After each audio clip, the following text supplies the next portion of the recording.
Welcome back to A Celtic State of Mind. I'm Paul John Dykes, and today I'm delighted to be joined by Tommy Sheridan and Simon Weir, where we will be speaking to RUDI VATA.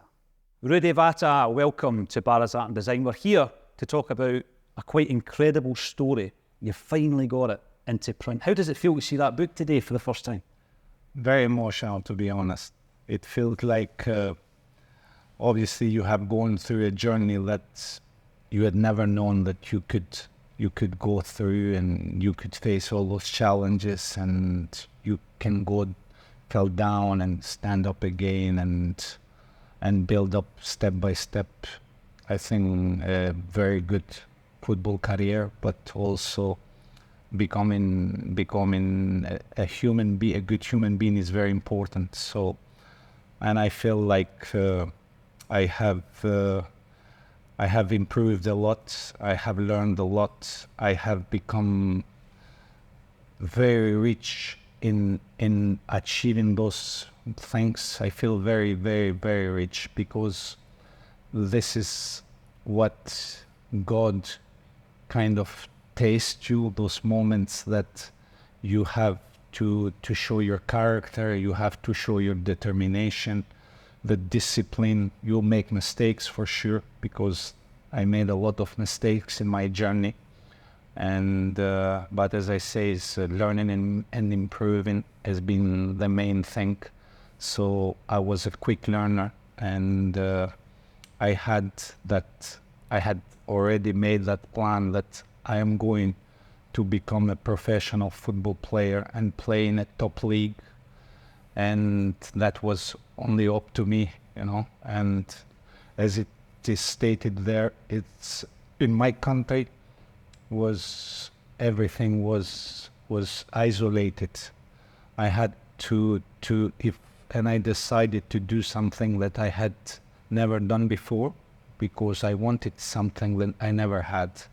So to go through that journey, I think has been a very unique experience, and I am proud. I'm proud. You should be. I mean, see, the first thing that strikes me is you're born into a dictatorship. You said earlier on you were poor, but you had a family unit, Rudy, and the love, and it shines through the entire book that you had a unit, and your mum and dad made sure you and your brother were well looked after, and you were brought up the right way. Well, as a child, the first experience you get with an adult is your mom and dad. So then become your teacher and so on. And you learn all the first habits. You learn them from the family, and it is your parents' responsibility to show you the right and wrong. And as a family, we were very, very united. The family, they gave us everything they could in their power for us to be happy and to develop and to grow. Under those circumstances, we were very limited, and every family, they knew that they cannot get above the limitation that the system had allowed us to have, So, but in that kind of system, as a child, you don't understand a lot, because all you want to do as a child is enjoy yourself, being in the streets with your friends and playing, and as a child, I think I was very happy, because I was free to go in the street, bare feet, play football, jump in the walls, go into the sea, go into the lakes, and you feel like that's what the beauty is all about life. But when you start and understand that life is more than that, and when you understand that you have a talent, but you cannot dream or have a plan, you cannot make a plan for example saying that as a young man, I could not dream to become a player of Celtic. That was not allowed for me as a child to have that dream, or to become a player of Juventus in Italy. Maximum I could dream, or I could imagine, is to become a national team player. And for me to become a national team player, that was my main goal.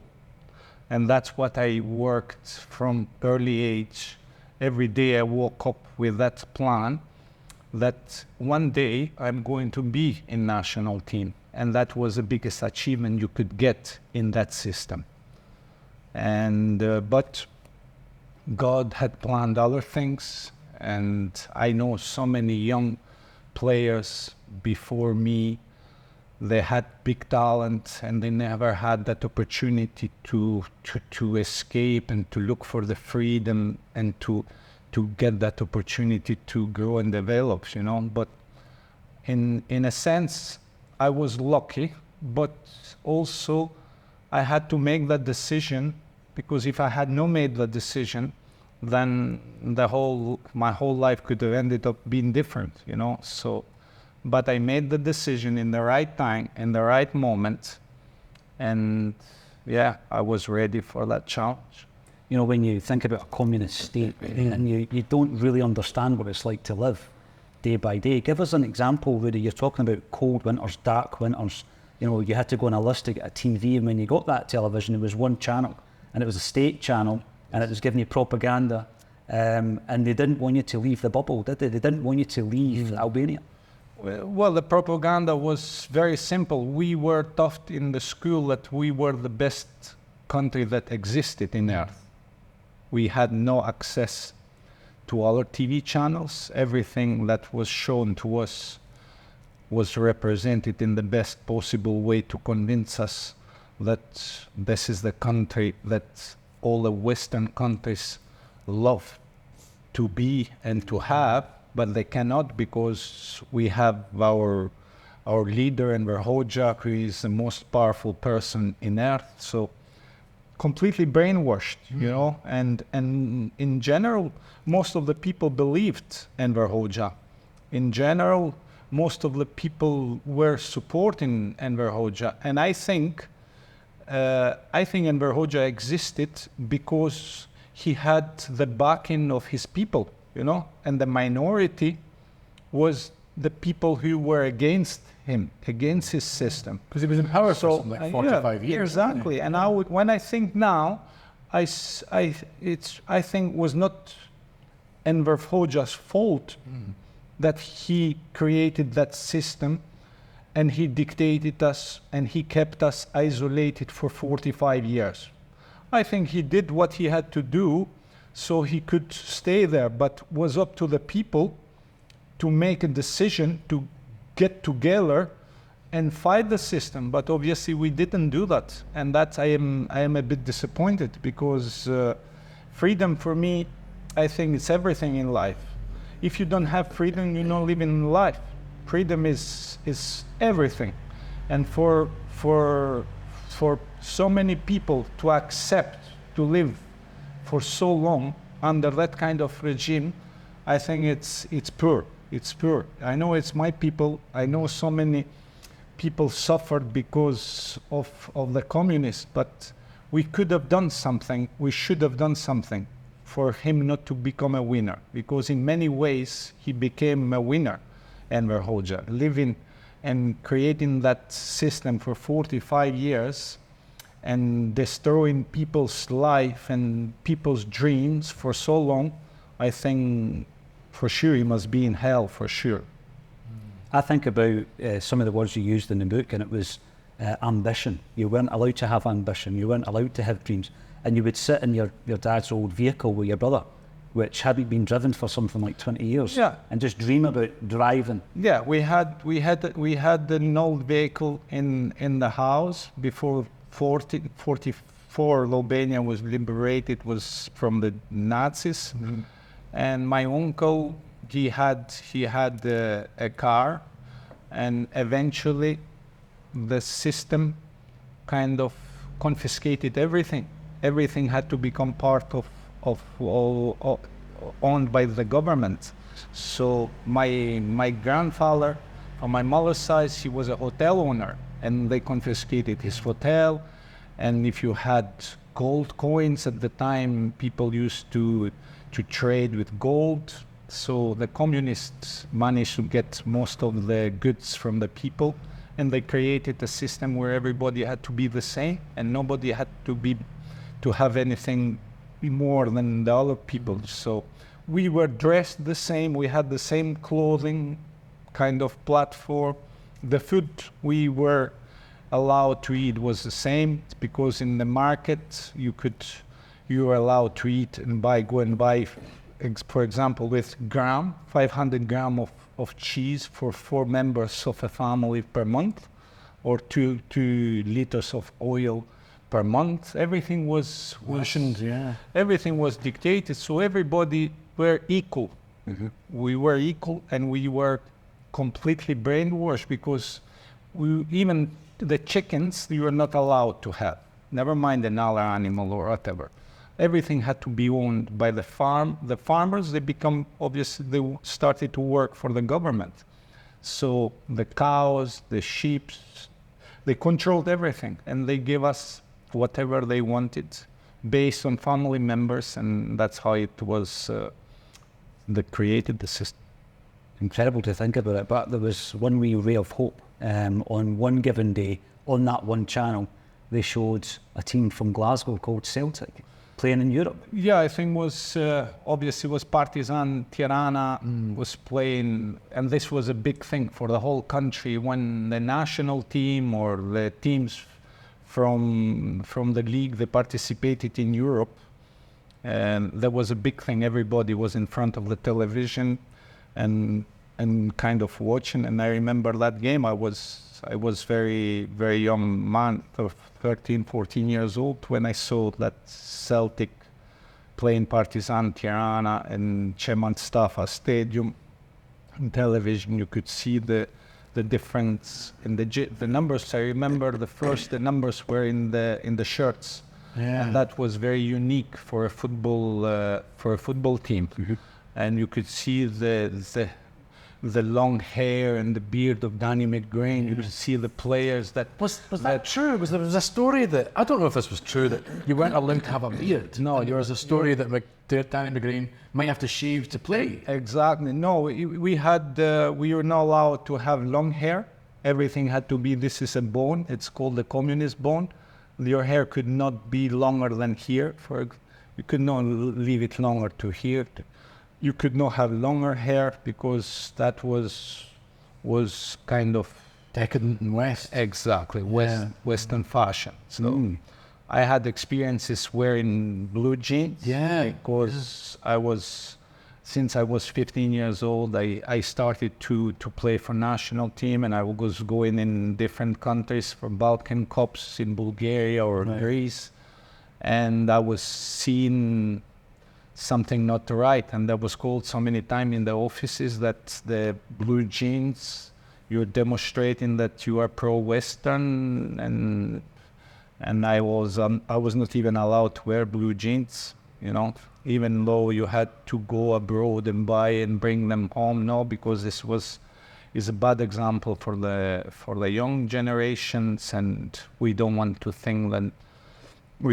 to think that they have also the rights to wear the jeans, so you should not be wearing them anymore. So, and they completely took away that kind of freedom of having something that you as a young man wish to have. You're not allowed to have a chewing gum, for example. Even chewing a gum was not allowed. You could not buy a chewing gum. You could not buy glasses or whatever. It was strange. Everything was dictated. Everything was sad, and you feel like life is too short to lose those moments, because everything I think it's God-given, and for people to play God, I thought, and I still think nowadays, because I believe nowadays, even in Western countries, people are still not free. There is no freedom. You could have the sense of fear, also losing a job, because what is freedom after all? You know, freedom is to become, to say what you think to say, to speak the truth, and to be free, to have a free soul like Jesus was, you know. Live without fear, I guess. Yeah. But I experienced something bad, but in the meantime, I also realized that if I had not gone through those momentums to understand the bad, and then the good come next. So it's like you need always to believe in your dream, in your goals, and if you have a goal, you have to do something about it, because with goal without action remain a wish. So I made that kind of plan, and I followed that plan, you know. And I think making a plan and having that ambition to become someone, it's only up to you, you know. I knew for sure that I was going to be a national team player when I had an unwritten plan since I was 10 years old, you know. And but when I saw the opportunity to become a professional football player in a professional football league in Europe, I started to think different, and I made that plan. You know, Tommy, when we look at where we are today, society, we'll get to Rudi's escape from the tyranny, but Rudi's brother escaped Albania on a boat. And you look at what's happening in Britain today, and you look at Rudi's story, and it's not as black and white as a lot of people actually think, is it, when you're looking at refugees coming into British shores? First of all, Paul John, I remember having the pleasure of hosting a night with Rudi a few years back, and as he spoke about his life story, which I'm sure will be encapsulated in this book, and it's a book I'm looking forward to read. I know Jerry as well, who helped with you, so two great guys. And I remember listening to Rudi speaking, and it reminded me of the famous Martin Luther King, another freedom fighter in America, who was famous for asking the world not to judge people by the colour of their skin or by the religion that they chose to practice, but to judge people by the strength of character and the size of the compassion in their hearts. And I'm listening to this man speaking, and the strength of character he showed and the compassion in his heart that he displayed was absolutely phenomenal. Obviously, he had to be driven individually. We'll come to his story and having the balls, as we would say in the west of Scotland, to do what he did. But he did that because he felt he was a victim of injustice, he was unfree, and he wanted a better world for himself. He became an asylum seeker. Now we've got numpties all over, some in Scotland, but particularly in England, who are lambasting and denigrating, discriminating against people whose only crime is to want a better world for themselves and for their families. And I hate it, Paul John, I absolutely despise it, because these people spread hate, and hate can be infectious. Yeah. And I think other people have a duty to spread love. We need to spread love and human solidarity, because that's a better world. Keep your world of hate. That is a negative and a dark and a horrible world. I think the world that we want of human solidarity and love and cooperation is much brighter and it's friendlier, it's better. And that's the type of world that we've got to, I think, strive for. And this man's story could be the story of millions of asylum seekers across the world just now, whose only crime, as I say, is to want a better life. It's not a crime. No. Now, you talk about trying to escape a scenario, sometimes a working class area, and football often does that, or has done in the past, but what football allowed you to escape was something completely different, Rudi. And what I found incredible is when you signed for your second senior football club, you were basically forced into signing it, because there was one thing, which was your father had the foresight to make sure that you could speak a second language, and that language was Italian. But there was also these unsubstantiated rumours about your dad being a spy for Yugoslavia. Yes. So you were given an ultimatum: sign this contract and all that stuff will disappear. That's the way things were done back then, wasn't it? Look, I earned, when I was in Tirana, because I went for the football, to do the football school from 14 till 18 years old. I left my family at 14 in Škoda, which was my hometown. And I earned the rights to go in the football school. Was a football school run by the top professional people in the country. So that's where you go as 14 years old, you learn your trade. And again, I was in the middle of Tirana without my mom and dad, without my family, 3.5 hours by train to go and see my family. But I wanted to become a football player because I realized far too early in life that obviously we all know the two most important days in life are the day you are born and the day you realize why you are born, to do what. So I wanted to become a football player, so I had to learn the trade. I went to Tirana for 4 years on my own. 14 years old, I joined the team of the school. I became a national team player of under 15 straight away because of my ability, the desire to improve, and I earned a special treatment being a national team player from early age. Special treatment means that you could have extra food, you could have an extra chocolate or something else. And the difference was that the other players, the other who wanted to become football players, they didn't have the same kind of status as I had. So I started to get the benefits of football from early age. My family didn't have to pay because I become a national team. The FA was taking charge of that. And I became 18 years old in Tirana. And when I became 18 years old, the rule was to go back to your hometown because you're registered just as a student in Tirana. You need to go back to because the family registration is in Škoda. And Škoda Vlasnia at the time was playing in Cup Winners' Cup in 1987. And they were desperate to keep me. But in the meantime, I wanted to follow the University of Sport, which was again in Tirana. I had to go through tests. I passed all the tests. I earned the right to go to University of Sports. But in Škoda, in the Vlasnia football club, they wanted to keep me there.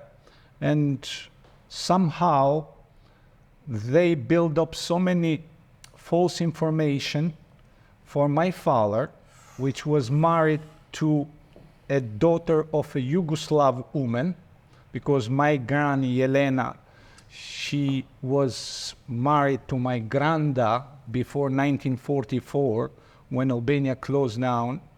My granda, from my mother's side, he married this woman, Jelena, from Montenegro, and she had 3 daughters with my granda, but she was a Yugoslav.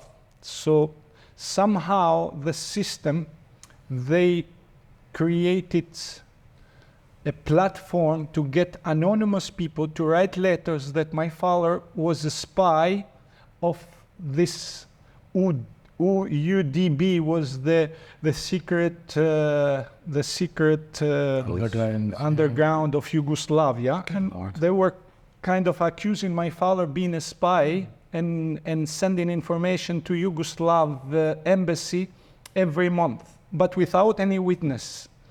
So, and they, with that kind of information, and with all this anonymous letter, at the time you could be deported in some places up north and live with the bears there, completely isolated from the rest of the world. But in the meantime, the interior minister of Dinamo, Tirana, which was one of the top clubs, they had already accepted me to be their the number 5, the sweeper of the team. They had all the information from Skoda had gone to the office of this man who had to make a decision about the future of my family. And he called me in the office and he says, with this kind of anonymous letters, the only thing I can do is deport your family in those caves in the mountains, and you never see the sunlight again. But I believe that your father is a good man, and you are not a guy. They also accused me for wanting to run away because Vlasnia was playing against the Finnish team in Cup Winners' Cup, and they didn't allow me to go in the plane. The day I went to get with the team on the plane, they told me you're not allowed to travel with the team. I asked what is the reason for. That is only the Communist Party can tell you that. The people, the delegation from the traveling was not giving me that information. 18 years old, I was accused for wanting to escape my country, which in fact was never true, because I could never do that to my family. But somehow, some people in my hometown who were kind of, you can call it whatever, they were desperate to destroy me and my family, and they created all this situation. It's so dangerous in that environment as well. I was very lucky because, as I said, the minister at the time, interior minister, was Dinamo fan, and Dinamo was covered by the interior ministers. In the book, there was a section on you learning Italian as well from a Catholic priest. So was there from what I've read before about the country, it was the first atheist country, wasn't it? So originally the north was Catholic and the south was Islam. Was that how it was when you were growing up? No, Albania in general, we were under the Turkish rule for about 500 years. Yeah, Ottoman. And Ottomans had created completely a different life for our people. But in 1967, I believe, the communists decided to shut down the mosques and the churches and destroy the religion. And I was not born in 1967, but when I was born, then obviously I was raised without any religion. Our main religion would have been being an Albanian. That's right. What the communists say. So, and we did have a good relationship between the Muslims and the Christians. That was a good feeling. Was kind of a togetherness, and obviously that never affected our existence, because, as I say, our dictator used to tell us our religion is Albania, and that's it. So we were raised and educated in this way. But when I was a young boy, age 9, my parents decided for me and my brother Alex, they decided in an illegal way, we can say, is the best thing for their children's upbringing is so they can learn a language. So they found an ex-priest who had spent 24 years in prison because of his belief. And they asked him to come and teach us Italian in an illegal way. Also, the payments were made illegal because that priest, that old man called Uncle Ndreka, he used to come twice a week, Tuesdays and Fridays. My dad had an underground room, which was kind of isolated from the ground floor. And with a small light, from the age of 9, we started to learn Italian, because our parents, they thought that learning a language one day will kind of open a door or a window for us. So that was their investment in their children. So it was great. And that language, learning Italian, helped me or opened that door 12 years after, when the moment came for me to join Celtic, because I had to communicate in Italian with Brady, who at the time was the Celtic manager. And I had to hear from him that he was very interested to sign me at Celtic. So He speak Italian, Rudy, because he'd played in Italy. Because he so played he'd learned. so many years, and he was a smart man, fluent Italian.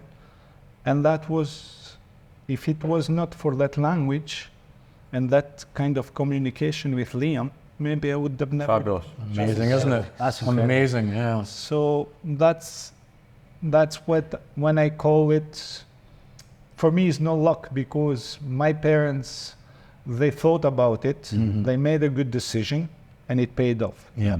So, and for me to learn that language was the first foreign language. I loved learning Italian. It helped me also when I had to stay in France. It helped me a lot to learn the French, because they come from the same family. They are Latin family. So that was great in a sense that gives you that possibility to communicate and connect with people. I mean, you're imagining in that darkened room, underground, By learning as a torchlight. 9-year-old. Yeah. Fast forward, Liam Brady, a worldwide known superstar, and you're sitting there speaking Italian to him. I think that's Great, a isn't it? tremendous story. It's a sliding doors incredible, it moment. really What is. brings players to Celtic Park as well. And for me, Liam Brady was a big name. Yeah, yeah. Because we could, Italy and Albania are so close, and we could hear everything about the Serie A football players. And Liam Brady always sounded like a great name, and I could understand Liam Brady doing that. So when I played in Dublin, and after the game, the FA people informed me that Liam Brady was in the stand and he's interested to take you to Celtic. You can imagine what kind of emotion that was for me. That guy who played for Juventus, for Sampdoria, for Inter, now manager of Celtic, wants to speak to me because he likes me. That was, for me, was really Pinch me moment. really, really great moment. Rudy, you don't mean to do this at all, but you do make me feel very small. Because you are... Back to the shower story again. Let's look at this in perspective. You're an asylum seeker from Albania. Albania is a backward, closed off society, keeping people down. Fast forward, you can speak Italian, French, German, English. I can't speak another single language. But I learned Scottish too. Huh? You learn Scottish. Glaswegian Scottish as well. We think if we speak slow on holiday, everyone will understand us. We are so damned chauvinistic in that respect, Rudy. I think we should be learning other languages. I think it's terrible, but you make us feel... I don't know, but You're a clever guy. As I say, I tried my best to try and improve, you know. And as I say, today, I am so happy because everywhere I go, in every country I kind of land, I am able to speak the language, and that makes you feel good. Yeah. Incredible. Feel What a good, talent. you know. And I showed that to my children as well, because from early age I took them to Italy, I took them places, because I could not tell them, go and speak Spanish, because you learn Spanish in school here, for sure. You go to school, you learn Spanish. And it's a question of wanted to learn, wanted to improve, you know. English, I know everybody in the world speak English, but why shall I depend only in English, you know? That's easy for you, but makes life a little bit more interesting. Learn another language. No, great attitude. Fantastic attitude. And that's what I think. And my parents had to pay for us and Yeah, that was not easy for them. But that was a kind of investment. They believe it'd be good for us, for our future, you know. And Alex, he landed in Italy. Right. You know, he took the fishing boat. And This is he your landed- older brother. Yes. So a month before I escaped, he had gone to Italy. And did you know he'd gone? No, I didn't know because I was in Tirana.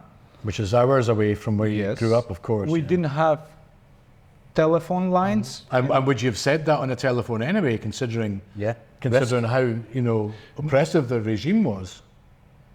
Before I had to travel with the team in Paris to play against France, I went to visit my parents. As soon as I walked into the front door, I could see my mom was very sad. And my dad also, you could see the body language, they were a bit shattered. And I said, what's going on? You look sad. And they started crying. They says, Alex has escaped more than 3 weeks now, and we don't have any news because so many fishing boats had sunk and they were not sure if he's alive or not. And obviously I could see my parents being sad, and they begged me not to leave them. And they says, please come back from France. I know you are thinking also to escape, but if we end up completely alone, and especially without any news about my brother, our life will be completely shattered. And in my head, I wanted to go, but then seeing my parents in that situation, I said, no, I'm coming back. Don't worry, I'll not leave you, I says. Because And did you mean definitely then? Yeah, I meant I was going to seeing come the back, heart that your you know? parents Yeah, had. I didn't want to see them, and I felt for them, you know. But when I went to France,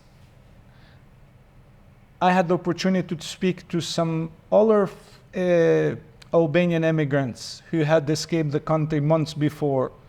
And one of them told me that his brother is sharing the same kind of bed with my brother in Bari, in Italy. They are sharing the same kind of place. Is it a camp or something? In they were a in, yeah? church hall. Man. And this is the first you've heard that he's Yes, alive. That's when I found out that my brother is alive, and that's when I got that kind of pressure away from me. And I says, here we go, that is the momentum now, so I have to make that plan.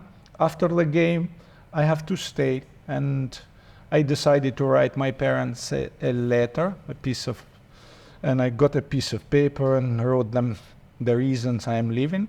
And I promised them we get united soon.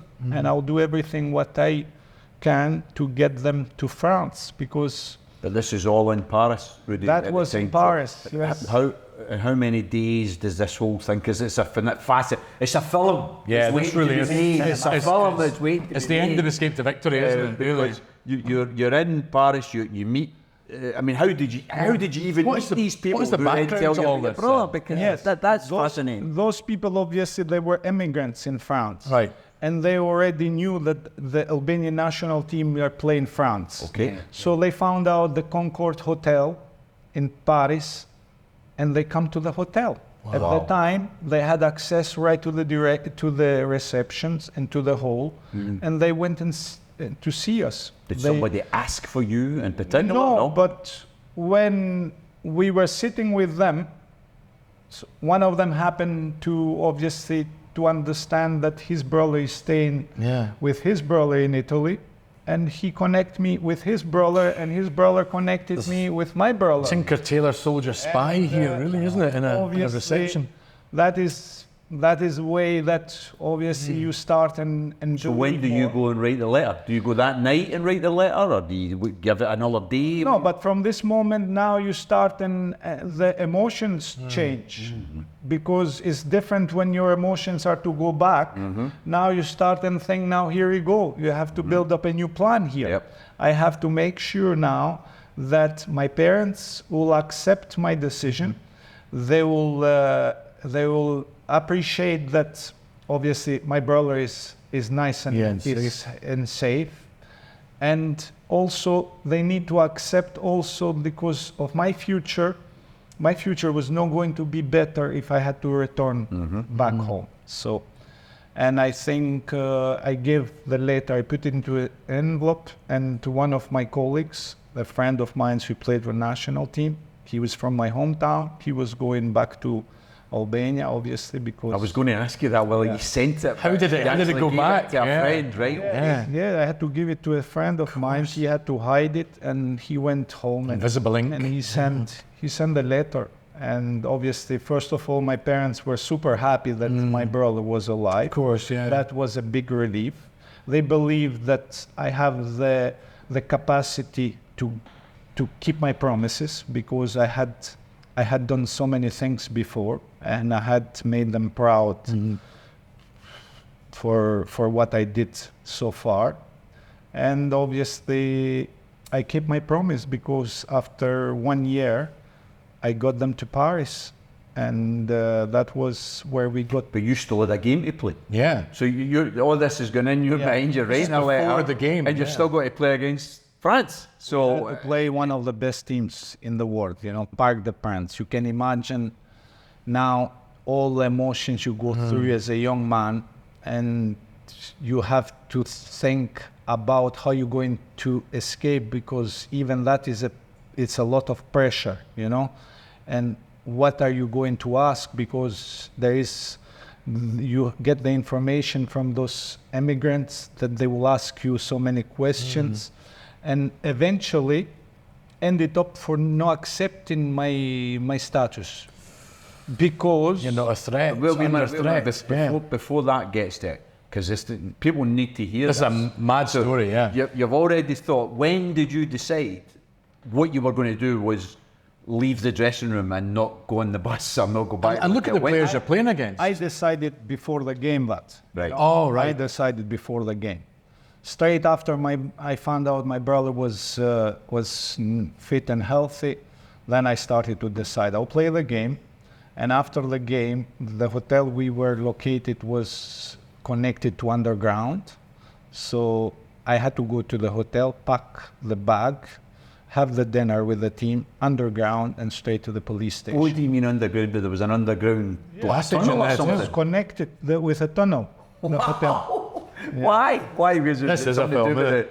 Resistance or something? Why? Concord Hotel, Paris. Right. If you looked at it, Concord Hotel is connected with a chum. What you call it? Yeah. So it's underground, yeah. Underground. It's now called the RUDI VATA Memorial. What I love about this as well, Eric Cantona's playing for France that night. Yep. He asks for your jersey. Eric Cantona's jersey is in your bag as you walk in with your football boots. And that's your possessions and the clothes you're wearing. I had only $50 American with me, and my football boots, a football bag, T-shirt, jacket, a pair of jeans, and trainers. That's all I had with me. And Eric Cantona's jersey was... It seems so trivial to ask this. How did you play? Yeah, I did play. I played against Jean-Pierre Papin. Oh, Papa. Wow. I had a good game, actually. Even though this is going in your head, you must have a remarkable talent to shut focus. things Yeah. I was quite calm, Somehow I was calm. I was the youngest player in the park, actually, but I got the sense of peace in me. I was feeling that I was finishing my duty. I had to fulfill my mission. What age are you at this time? 22. 22. So you're 22 years old. So you're the youngest Albanian player at this time. Yeah. You played. What? Can you remember the result? I can't even remember the result. Yeah, we got beat 5-0. Right. Okay. You beat 5-0. You had a reasonable game. But we had three members of the team. One night before the game, we stayed in Geneva, Switzerland, and 3 guys escaped in the middle of the night. Wow. They run away. When we wake up, the receptionist tell us that 3 members of your team, they go. So they would have played in the team? They were first team players. Right. So My at God. the time we ended up with 12 players because 15 was the whole squad. Yeah. And then, but there were 3 important players. They left us, so more or less for us was a disaster because then we had to wait for under 21 team, and they played one night before, and we had to get 3 players from them to fill the gap. You know. What happened to the 3 players that went off in Switzerland? They never made it. No. So it's not easy when you make the decision. You have to have somewhere to go, I guess. So we were 7, and 4 other players. So 3 left before the game, 4 left after the game. So 7 players in total made the journey towards the political asylum. But I think it's only me who made it into that level. So, Rudy, you seek asylum and you end up in Nantes in a refugee camp. Take us back to that and how you were feeling and how that transpired and where it took you. Well, I tell you, in Nantes, I was advised to go there because some of my friends from Tirana had escaped Albania just before me, and they were located in Nantes. So I needed to be in a place where I know some people and they can help me with paperwork and stuff. So I went to Nantes and we were there together. Every night we were going in town as young men. And when I went to the place, they told me that we have a dress code. They gave me black Levi's jeans, leather jacket, and black shirt, and cowboy boots, and belts, cowboy belts. Nice touch. And we were going by metro to the city center every evening, young men, 23, 4, 5 years old. And the girls, they used to whistle us John Wayne songs, you know, and we were very popular. But in the meantime, after days being with the friends there and having fun, I started to think, what was the purpose of me staying in France? To become a gangster, because that's the way it looked like, or I wanted to be a football player, because the thing is that we were watching also films with the cassettes. You remember the video? VHS. Yes. And my friends, they were watching the films until halfway through, and they were never watching the end of the film. Everybody wanted to see Tony Montana. And I was thinking, I'm like to watch the film till the end. And they were leaving before the end was coming. I was watching the film till the end, and I could see the end is no good, you know? Tony Montana gets killed. It doesn't end well for them, yeah. Yes. But they were getting the adrenaline, the excitement, and leaving before the end. They didn't want to watch the end. I watched the end, and I said to them one night, have you ever watched the end of the film? And they say, no, just forget the end. So we are kind of... Anyway, I started to think and realizing that that's not my dream, you know? And after I had to make the plans for myself, because I have left my family behind, and I had to make a big decision. So after a couple of weeks, I made the decision, I made the plan, I organized everything to go to Le Mans for trial. I asked my friends to come to the table, and I says, I'm leaving. And I says that I stayed in France to become a football player. My dream is to become a professional footballer. I appreciate the help and everything you did for me, but I want to become a professional football player. Here. And if I cannot make it, I says, there, you're not going to be anywhere else but here. I'm coming back. Yeah. We'll watch the rest of the film. But the thing is, You become a gangster. Very probably. I bought one-way ticket, And I knew I was never going to Brilliant, go back right, there. Yeah. You said to him, if it doesn't happen, but in your mind you've already said it is going to happen. There is no plan B here. Yeah. So, and I was sure that was the direction I'm going to take. And I do respect them a lot, and I do thank them a lot because they gave me a hand at the beginning. But I fulfilled my my ambition, my goal, and I done what I had to do, suffered a lot, went through some terrible pain. I was flat on the ground, and you understand, even when you are flat on the ground and maybe you still have few breaths left, you still think that still hope. Yeah. And that's what I had to experience before I stood up. Rudi, if anybody was going to make it work, it's you, Rudi VATA. The one question I was going to ask though, you get back into the international fray, and obviously Liam spots you, you're playing against your future teammate, Pat Bonner. Was there any kind of backlash? Were you seen as a traitor to the international team at any point? Because you were away for about a year, weren't you? Yeah, well, after 1 year, the regime collapsed. Right. And the national team manager, obviously, he had been a Dinamo Tirana manager. He had known me since I was 18 years old. He had known my character, my attitude, and my ability. So obviously, he was happy to call me back. And he says, "You are eligible now to come and play back."